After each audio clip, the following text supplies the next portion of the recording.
А знаешь ли ты, как переводится фраза «фудежвахо» на русский язык? Я насчитала целых 3 перевода данного вопроса. Первое — в значении «чем ты занимаешься», то есть по жизни, какие у тебя увлечения, хобби, работа и так далее. Второй перевод данной фразы — «что ты делаешь», то есть какие действия ты совершаешь в данный момент. То есть действия у нас менее значительные, чем занятия. Давай теперь немножечко изменим нашу вопросительную фразу. Вместо местоимения «хо» — «ты» поставим местоимение «шо» — «вы».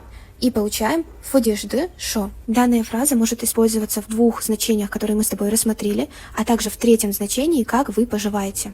Вы можете задаться вопросом, почему фраза «фудежды шо», «как вы поживаете», задается в диалоге одному человеку, ведь в ингушском языке уважительная форма на «вы» отсутствует. Совершенно верно, у ингушей никогда не было формы обращения на «вы», только на «ты».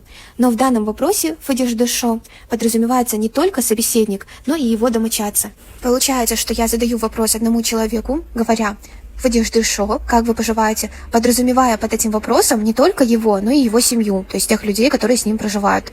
Или просто данный вопрос задается в присутствии 2 или более людей.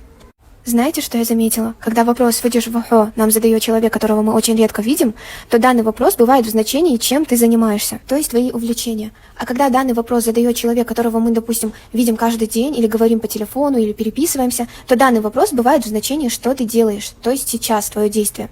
Ведь этот человек наверняка уже знает о наших занятиях, увлечениях и так далее.